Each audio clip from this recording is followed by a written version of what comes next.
En algunos casos raros y trágicos, las investigaciones de personas desaparecidas se estancan en cuestión de semanas y la persona desaparecida nunca es encontrada, incluso décadas después de los hechos. En otros casos, sin embargo, eventualmente son localizados y por lo general tienen una historia muy interesante que contar. Número 10. En 1975, un hombre de 22 años llamado Travis Walton estaba trabajando como leñador en el Bosque Nacional Apache Sitgreaves en Arizona cuando desapareció sin explicación.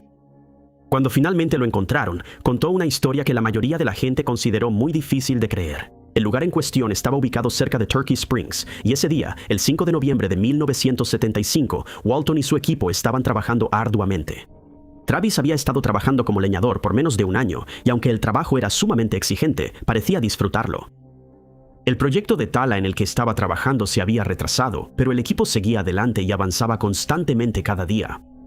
Cada noche, al terminar su turno, el grupo de hombres, que incluía a John Goulet, Dwayne Smith, Alan Dallas, Kenny Peterson, Steve Pierce y Mike Rogers, se iba a casa juntos en auto. Pero ese día, algo extraño llamó su atención. Los 7 leñadores notaron una luz extraña que emanaba desde lo profundo del bosque y decidieron investigar. Mientras se acercaban al área, vieron un objeto con forma de platillo que aparentemente se había estrellado contra el suelo. Recordarían haber visto un rayo de luz proveniente del objeto, y la mayoría de ellos estaba demasiado sorprendida como para acercarse más. Todos excepto Travis, quien no pudo contener su curiosidad y se acercó más a pesar de las advertencias de sus compañeros de trabajo. Informarían que un rayo de luz salió disparado del objeto, golpeando a Travis en el pecho y levantándolo del suelo antes de azotarlo de nuevo contra el suelo.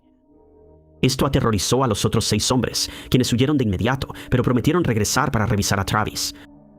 Esperaron un rato para ver qué sucedía, y cuando todo pareció tranquilo, regresaron al lugar, pero quedaron consternados al descubrir que Travis ya no estaba ahí, y corrieron al pueblo para presentar un reporte de persona desaparecida. Mientras le contaban su historia a la policía, los investigadores estaban comprensiblemente escépticos, pero pronto empezaron a sospechar que el grupo de leñadores había inventado una historia para encubrir el hecho de que habían acabado con la vida de Travis en lo profundo de esos bosques. Todos aceptaron someterse a pruebas de detector de mentiras, y todos las pasaron. Durante los siguientes 5 días, ellos se mantuvieron firmes en que Travis podría seguir en algún lugar del bosque, pero la policía seguía sospechando. Pero el 10 de noviembre todo eso cambió. La familia de Travis informó a las autoridades que él había contactado a su familia desde una cabina telefónica en Heber y que había corroborado la historia de los hombres.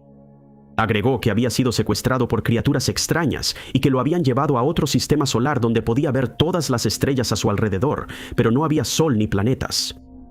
Describió a las criaturas como pequeñas, con cabezas enormes y vestidas con overoles marrones. Ellos curaron sus heridas del incidente anterior, pero cuando intentó liberarse, perdió el conocimiento una vez más y finalmente despertó en Heber. Hoy en día, su historia sigue siendo una de las más icónicas en el estudio de los extraterrestres y a menudo es contada por ufólogos como prueba de vida extraterrestre. Número 9. Según todos los reportes, agosto de 1976 fue un mes muy caluroso y húmedo en Bethesda, Maryland. Es aquí donde Dennis Rarick, de 35 años, desapareció después de dejar una nota críptica que dejó a su familia desconcertada durante 14 años. En ese momento, Dennis se había hecho un nombre como matemático y experto en ciencias de la computación, y había presentado un artículo sobre computación lineal en La Haya, dejando muy impresionados a sus colegas científicos. Aunque la causa nunca se ha revelado, se sabe que cayó en una profunda depresión, algo que su padre confirmaría durante los años en que Dennis estuvo desaparecido. A pesar de esto, nunca hubo ninguna indicación de que quisiera dejar a su familia atrás, lo que hizo que su desaparición fuera aún más angustiante. Un día durante ese mes, simplemente salió de su departamento, dejando la mayoría de sus pertenencias personales atrás. Cuando no se puso en contacto con ninguno de sus amigos o familiares, lo reportaron como desaparecido y la policía de Maryland inició una investigación. Cuando registraron el departamento de Dennis, encontraron que su cartera, auto, documentos privados y otras pertenencias habían quedado ahí, junto con una nota preocupante que les costó trabajo entender. Decía que él había decidido irse, cito, en un viaje del que nunca se regresa. Dado que se sabía que Dennis luchaba contra la depresión, esto causó mucha angustia a su familia, ya que no tenían idea de cuáles eran sus intenciones. Con el tiempo, los días se convirtieron en semanas, luego en meses y años. Todo ese tiempo, su hermano mantenía la esperanza de que Dennis siguiera con vida. Pero finalmente, los tribunales decidieron declararlo legalmente fallecido. Pasarían 14 años antes de que el misterio finalmente se resolviera. Su familia sería informada de que Denise había cambiado su nombre a Leonard Cohen y vivía en San Marcos, California, donde había comenzado una nueva vida con una nueva familia que no tenía idea de que él era una persona desaparecida. Tampoco le había contado a esta familia sobre su pasado, y su esposa tuvo que aceptar el hecho de que Leonard en realidad era Dennis, un hombre con un pasado del que ella nunca había sabido y que él tenía 7 años más de los que decía. Cuando le preguntaron por qué decidió desaparecer, él respondió que no fue un solo evento, sino la culminación de su depresión que se volvió demasiado difícil de soportar. Inició un negocio como ingeniero de diseño de algoritmos en Mira Mesa y eventualmente obtuvo su maestría. Finalmente reunió el valor para revelar su vida pasada a su nueva familia, después de lo cual contactó a su padre para informar que, de hecho, seguía vivo. Desde entonces se disculpó con todos los involucrados, diciendo que sabe que causó mucho dolor y tristeza con sus acciones, y finalmente se reunió con su padre. Desafortunadamente, su madre falleció sin saber nunca lo que le había pasado a su hijo, y después de sus revelaciones, eligió quedarse en California con su segunda familia. Número 8. Cuando Kenneth Rodman, de 55 años, desapareció en 2010 bajo circunstancias sumamente angustiantes, sus amigos y familiares estaban seguros de que había perdido la vida en un trágico accidente, pero la verdad era mucho más extraña. En diciembre de ese año, él vivía en California, pero decidió hacer un viaje a Queensland, Australia, donde se estaba quedando con un amigo. La casa en cuestión estaba ubicada en Mowbray, cerca de Port Douglas, y él solía ir a hacer kayak en un cuerpo de agua cercano. El 21 de diciembre de ese año, todo parecía normal. Al menos según el amigo de Kenneth, quien no pensó nada extraño cuando Kenneth le dijo que iba a salir una vez más a hacer kayak. Normalmente se ausentaba por unas horas antes de regresar a la casa, pero ese día no fue así. Cuando no regresó a la casa al anochecer, su amigo se preocupó y contactó a la policía para informar que estaba preocupado por la seguridad de Kenneth. Se inició una búsqueda de inmediato, pero el río, donde había estado navegando, no dio ninguna pista sobre lo que le había sucedido. La búsqueda duró más de 2 semanas y finalmente se recibió la mala noticia de que el kayak de Kenneth había sido encontrado en la playa Mwangi, a unas 10 millas de Mombasa, de donde había partido. Lo que más preocupó a los investigadores fue el hecho de que la zona era conocida por sus aguas infestadas de cocodrilos y empezaron a temer lo peor. La explicación más lógica era que Kenneth había tenido un accidente que lo hizo caer al agua, tras lo cual fue atacado por cocodrilos. Esto ciertamente explicaría por qué no se encontraron más pistas en el agua, pero como esto no pudo ser confirmado, su caso permaneció abierto. Las autoridades llamaban la atención sobre su caso cada pocos años con la esperanza de que alguien hubiera encontrado una pista, pero Kenneth seguía desaparecido. Su nombre fue agregado al registro de personas desaparecidas de Queensland y su foto se publicaba de vez en cuando para el público, pero sin resultados positivos. El sargento Ed Lucan, quien formó parte de la investigación inicial, recordaría más tarde que siempre se había preguntado qué le había pasado a Kenneth. Siempre había tenido la esperanza de que apareciera en algún lugar, pero dadas las circunstancias de su desaparición, parecía bastante improbable. En un momento, testigos reportaron haber visto a Kenneth en Townsville y Cooktown, pero estas pistas nunca llevaron a nada cuando se investigaron. Luego, en junio de 2015, 5 años después de que desapareciera, el caso finalmente se resolvió. La policía en Smithfield fue enviada a una dirección en la zona alrededor de las 2 de la mañana, ya que alguien había reportado un robo. Mientras estaban en la escena, Kenneth pasó en bicicleta y esto les pareció sospechoso, así que los oficiales le ordenaron que se detuviera. Kenneth intentó huir dejando la bicicleta, pero fue rastreado por una unidad canina y puesto bajo custodia. Inmediatamente confesó que era Kenneth Rodman, quien había estado desaparecido durante medio decenio, y como no tenía nada que ver con el robo, el caso se resolvió por mera coincidencia, ya que simplemente estuvo en el lugar equivocado en el momento equivocado. Kenneth fue deportado de regreso a los Estados Unidos, donde le informaron que tenía un adeudo pendiente de manutención infantil de $50,000 número 7. A mediados de 2014, Christina Ray Davison, de 43 años, estaba en una situación difícil, ya que su relación con su esposo, Craig Davison, se había desmoronado. El 20 de julio de ese año, fue arrestado después de que Christina informara a la policía que él la había agredido, aunque más tarde fue liberado sin cargos. En ese momento, ambos vivían en Kilgore, Texas, y cuando ella no se presentó a su turno en un restaurante Whataburger, sus compañeros de trabajo empezaron a preocuparse por su bienestar. Contactaron a la policía para reportar su ausencia y se inició una investigación por persona desaparecida. Se realizaron búsquedas cerca de su casa, pero sin éxito, y nadie pudo encontrar una explicación de a dónde había ido o si había habido intervención criminal. Unos días después, el caso tomó un giro siniestro cuando la cartera de Cristina fue encontrada a un lado de una autopista en Marshall. Esa zona también fue registrada minuciosamente, pero los investigadores no encontraron más señales de ella. Su teléfono celular seguía desaparecido, al igual que su Toyota Camry negro de 1992. Con todos estos detalles saliendo a la luz, sus amigos dijeron que no esperaban que Cristina fuera encontrada con vida y sospechaban que había sido víctima de un acto criminal. Dentro de su casa, la policía encontró señales de una pelea y se pidió al FBI que se uniera a la investigación. Rápidamente determinaron que había sido secuestrada y trataron su caso como una investigación de homicidio. En su habitación, la policía notó marcas de cortes en su colchón y revelaron que se había encontrado material biológico en diferentes partes de la casa. Varios de sus amigos declararon que había sido robada o secuestrada, posiblemente por su exesposo. Después de considerar todos los hechos conocidos en el caso, se anunció que Craig era considerado el principal sospechoso en la desaparición de Cristina. Y el 29 de julio fue detenido por un cargo de agresión física que no estaba relacionado con la desaparición de Cristina. Se pidió al público que estuviera atento a Cristina y a su auto, al que le faltaban las manijas de las dos puertas traseras, pero nadie proporcionó información útil. Se revisaron los registros de su teléfono celular, pero no mostraban ninguna actividad. Y como había sido apagado o se le había acabado la batería, no se podía rastrear de esa manera. Durante 9 meses, la investigación se estancó porque no se encontraron nuevas pistas, y los amigos y la familia de Cristina asumieron lo peor. Luego, el 4 de febrero de 2015, la policía en Lexington, Kentucky, detuvo un auto en una gasolinera Shell alrededor de la 1:30 a.m.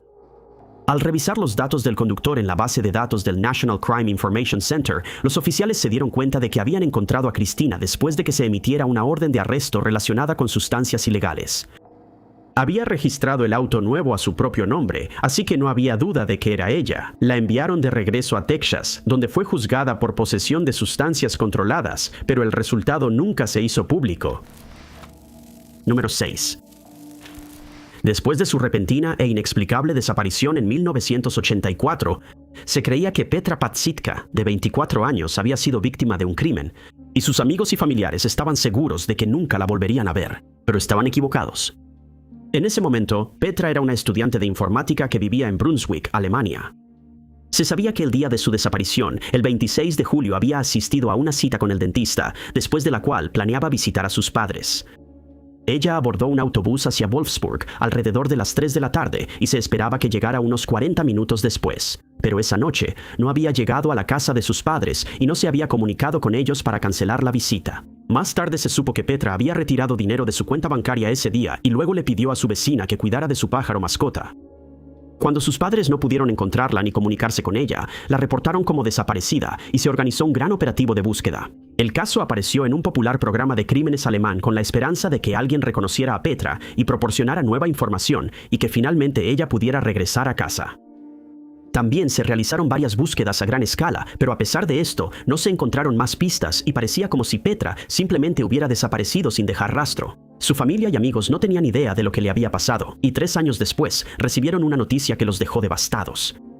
En 1985, un hombre llamado Günther K. fue condenado por quitarle la vida a una víctima femenina. El crimen se había cometido en la misma zona donde Petra fue vista por última vez, y cuando le preguntaron sobre su caso en 1987 confesó que también le había quitado la vida.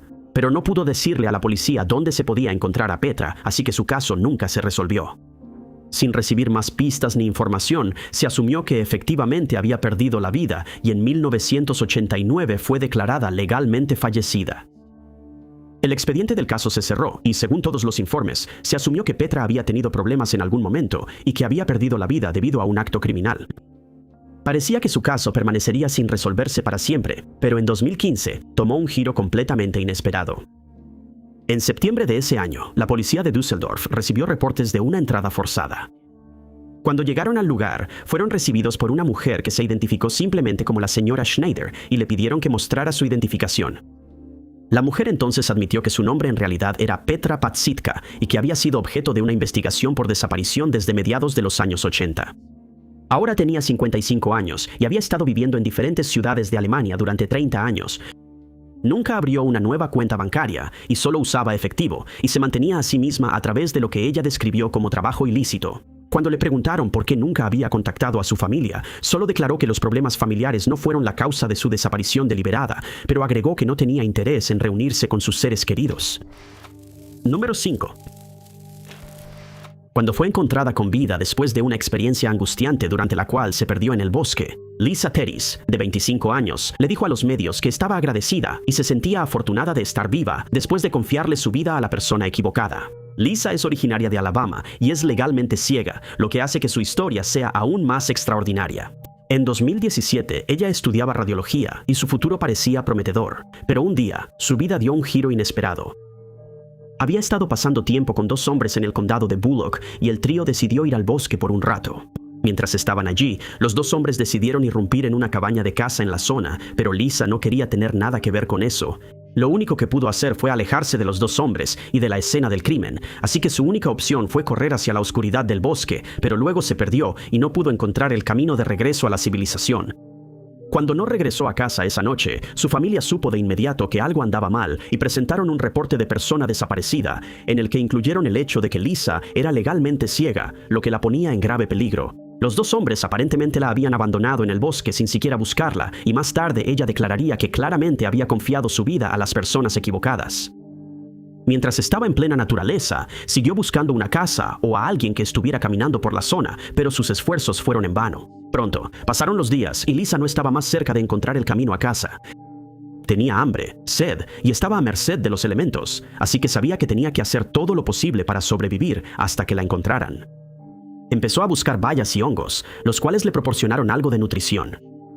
Tropezaba con charcos de agua fangosa que le daban algo de alivio a su sed, pero también sabía que pronto empezaría a sufrir de deshidratación.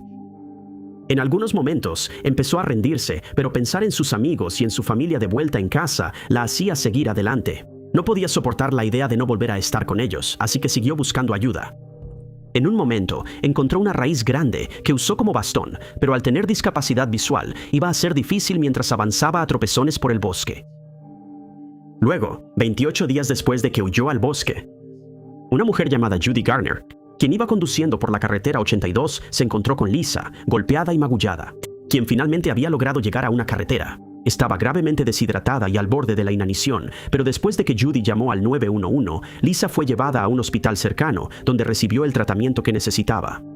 Más tarde se supo que los 2 hombres en cuestión se habían acusado mutuamente de haberle quitado la vida a Lisa, lo cual les pareció extraño a los investigadores. Luego se reveló que todos habían estado usando sustancias ilegales ese día, y esa fue la causa principal de la desaparición de Lisa, ya que eso la hizo desorientarse. Los 2 hombres fueron arrestados por el robo y se les impuso una fianza de $250,000, mientras que Lisa logró recuperarse por completo. Número 4. En 2017, Liang Xingwei, de 21 años, y su novia de 19 años, Liu Chen-chang, vivían en su casa en Corea, donde ambos eran estudiantes de primer año en la Universidad Nacional Donghua, pero decidieron irse de viaje. Primero visitaron la India y luego viajaron a Nepal para lo que debería haber sido el viaje de sus vidas.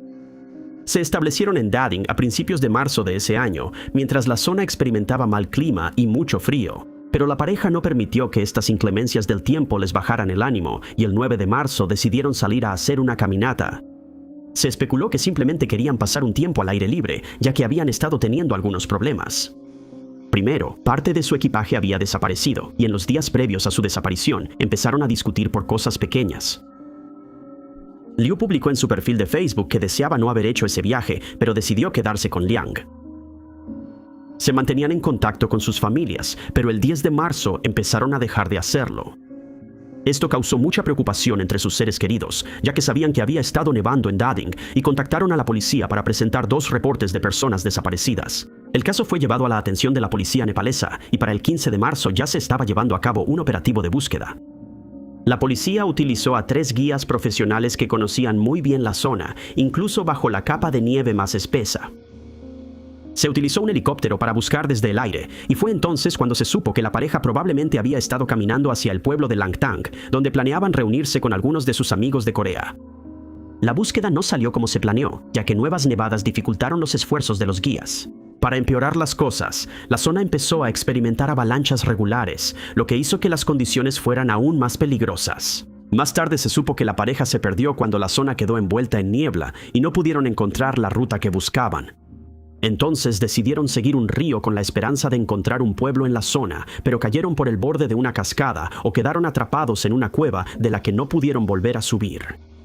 Ambos habían sufrido graves heridas por las caídas y por lo tanto podían moverse mucho menos de lo normal. Sobrevivieron con papas y fideos durante algunos días, pero eventualmente se les acabó la comida e intentaron mantenerse con vida bebiendo agua de la cascada.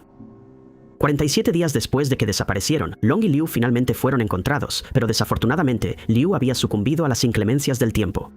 Long estaba dormido cuando lo encontraron y fue trasladado en helicóptero a Katmandú, donde recibió tratamiento por desnutrición, hipotermia y una lesión grave en la pierna. Él declaró que apenas sobrevivió a las duras condiciones. Había perdido 18 kilos y probablemente no habría sobrevivido mucho más tiempo de no ser por la determinación de los equipos de rescate que vieron su tienda roja desde la distancia. Número 3. A veces, lo que se supone que debe ser una caminata sencilla puede volverse algo muy serio gracias a algo tan simple como tomar un camino equivocado, que fue lo que sucedió en el caso de la desaparición de Edward Rosenthal. En septiembre de 2010, Edward, de 64 años, era originario de Culver City en Los Ángeles, donde trabajaba como corredor de bienes raíces. También tenía una pasión por la poesía, la cual solía compartir con su esposa, Nicole Kaplan, y con los asistentes a eventos públicos. Decidió pasar un tiempo en la naturaleza y el 24 de septiembre de ese año, Edward llegó al Parque Nacional Joshua Tree en California, donde planeaba hacer una caminata rápida de un día. La caminata al principio transcurrió según lo planeado y después de caminar cierta distancia, decidió regresar y dirigirse a su auto. Pero en algún momento tomó un camino equivocado y al poco tiempo se dio cuenta de que se había perdido por completo en plena naturaleza. Para empeorar las cosas, la zona registraba altas temperaturas que a menudo llegaban hasta los 100 grados Fahrenheit. Sin suficiente agua, esto podría hacer que un excursionista perdido se deshidratara rápidamente. Y como Eduardo solo había planeado estar en el parque por un solo día, sabía que estaba en una situación grave. Nicole le diría después a la policía que Eduardo había conducido hasta el parque un día antes para celebrar la venta de una cafetería de Los Ángeles llamada Clifton's Brookdale, que es muy conocida por los residentes de la zona. Se sabía que él había salido del Black Rock Campground, lo cual fue un dato muy útil cuando comenzaron los esfuerzos de búsqueda. Cuando no logró ponerse en contacto con Nicole, ella se preocupó y contactó a las autoridades. Sin que nadie lo supiera, Eduardo se había adentrado en la naturaleza con la esperanza de encontrarse con otro excursionista o algún punto de referencia, pero había caminado en la dirección equivocada y solo se estaba alejando más de la civilización. Por suerte, pensó en llevar suficientes provisiones, incluyendo 4 litros de agua, bocadillos, un silbato, bengalas y una manta térmica. Durante más de un día, intentó encontrar el camino de regreso a su auto y terminó caminando unos 600 metros por un cañón donde finalmente se le acabaron la comida y el agua. Sabía que estaba en serios problemas y que seguir caminando lo fatigaría aún más. Así que decidió buscar un buen lugar donde pudiera resguardarse y esperar a que alguien lo encontrara. Usó el silbato que llevaba consigo, pero fue en vano, y cuando intentó encender sus bengalas, se desanimó al descubrir que no funcionaban. Resignado a su destino, decidió escribir su testamento, pero se dio cuenta de que no tenía papel. En su lugar, usó su sombrero para anotar qué poemas debían leerse en su funeral, mientras animaba a Nicole a que fuera de vacaciones como habían planeado. También le pidió que agradeciera a algunos de sus clientes y terminó su testamento diciéndole a Nicole y a su hija que las amaba. Pero 6 días después de que desapareció, los rescatistas finalmente pudieron localizarlo. Fue llevado al High Desert Medical Center, donde recibió tratamiento y finalmente se recuperó por completo, para gran alivio de su familia, que se unió a la búsqueda. Número 2. En octubre de 2016, Andrew Gaskell, de 25 años, desapareció mientras hacía una caminata en Malasia, y hoy en día se considera muy afortunado de haber salido con vida. En ese momento, Andrew vivía en Hobart, en Tasmania, Australia.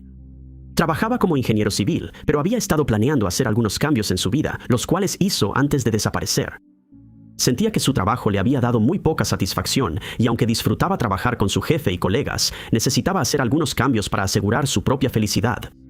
Por eso, renunció a su trabajo en agosto de ese año y empezó a planear un viaje por Asia para encontrarse a sí mismo. Planeaba viajar hacia el oeste por lo que describió como un periodo de tiempo indeterminado, ya que quería experimentar tantas culturas diferentes como pudiera. Con sus planes listos, viajó a Kuching en Borneo Malayo el 2 de agosto, Para el 18 de ese mes estaba en el Parque Nacional Baco, donde pasó un tiempo haciendo senderismo y disfrutando de la naturaleza que lo rodeaba. El 27 de agosto visitó la presa Bengú en Sarawak, después de lo cual se dirigió poco a poco a un pueblo llamado Sibu. Se sabía que estaba en esa zona el 15 de septiembre y para el 1 de octubre ya había llegado al Parque Nacional. Luego caminó hasta el Parque Nacional Nia, llegando allí el 9 de octubre, y pasó 6 días allí antes de caminar hasta el Parque Nacional Gunung Malu, donde de repente desaparecería. Su familia abrió un caso de persona desaparecida y rápidamente comenzaron las búsquedas. Más tarde se revelaría que solo empacó provisiones suficientes para un día, y cuando se dio cuenta de que se había perdido, Andrew supo que tenía que pensar rápido. A medida que las horas se convirtieron en días, comenzó a buscar comida, pero durante los primeros 10 días no encontró nada. Había empezado a debilitarse, pero luego encontró algunas bayas, plátanos silvestres y helechos silvestres que comió para mantenerse con vida. Regularmente se encontraba con fuentes de agua y pudo mantenerse hidratado a pesar de tener muy poco para comer. Mientras tanto, los equipos de rescate no tuvieron suerte en localizar a Andrés, y su familia empezó a preocuparse de que nunca lo encontrarían. En un momento, se topó con un sendero en el Hidden Valley, el cual siguió y sin que Andrés lo supiera, estaba regresando al Camp One en el parque.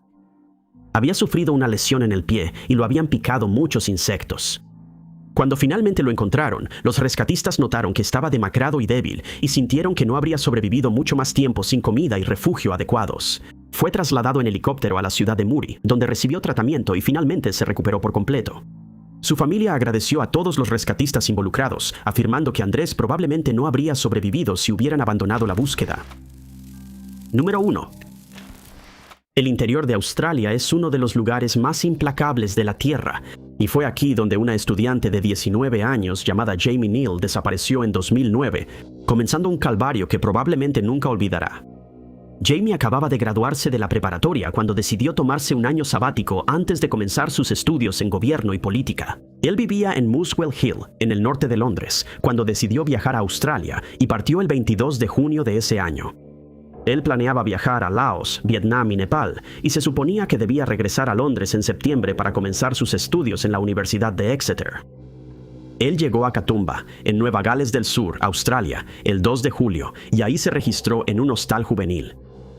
Testigos lo vieron salir del hostal alrededor de las 9:40 de la mañana siguiente, pero no regresó, lo que causó cierta preocupación al dueño del hostal.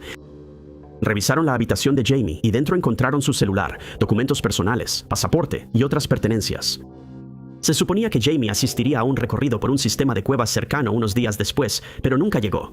Por lo tanto, fue reportado como desaparecido, y cuando su familia fue informada de su desaparición, revisaron su correo electrónico y cuentas bancarias, pero ninguna había tenido actividad. Con su desaparición confirmada, las búsquedas de Jamie comenzaron rápidamente. La policía fue asistida por equipos de bomberos y rescate, así como por helicópteros que buscaron desde el aire. El servicio de parques también se unió a estos esfuerzos, pero no pudieron encontrar ningún rastro de él ni de los objetos que había llevado consigo. Su padre, Richard Cass, voló a Australia para ayudar en la búsqueda y luego publicó una foto de Jamie llevando una mochila color burdeos distintiva en la espalda. Se sabía que la tenía consigo cuando salió del albergue juvenil ese día y se esperaba que alguien recordara haberla visto con Jamie o en algún sendero. Mientras tanto, Jamie se dio cuenta de que se estaba debilitando rápidamente después de haber estado perdido en la naturaleza durante varios días y se resignó al hecho de que perdería la vida por inanición, por lo que comenzó a hacer preparativos. Comenzó a escribir notas de despedida para su familia y amigos y finalmente se topó con orquídeas lengua, cuyas semillas le proporcionaron algo de sustento. Más tarde recordaría cómo se perdió. Mientras rezaba para ser rescatado, se dio cuenta de que había cometido un error al no registrarse con las autoridades antes de adentrarse en el monte. Había visto varios letreros instando al público a hacerlo, pero como solo planeaba caminar unas horas, decidió no hacerlo. 12 días después de haberse perdido, Jamie finalmente fue encontrado cuando se topó con una tienda de campaña que estaba siendo utilizada por un grupo de excursionistas en Narrow Neck Fire Trail. Fue trasladado a un hospital donde recibió tratamiento antes de regresar a casa en Londres. Muchas gracias a todos por ver el video. Si te gustó este video, asegúrate de darle like. Además, no olvides suscribirte y activar la campanita de notificaciones para estar al tanto de todos nuestros futuros videos. Yo soy Ty Knots y los veo en el próximo video.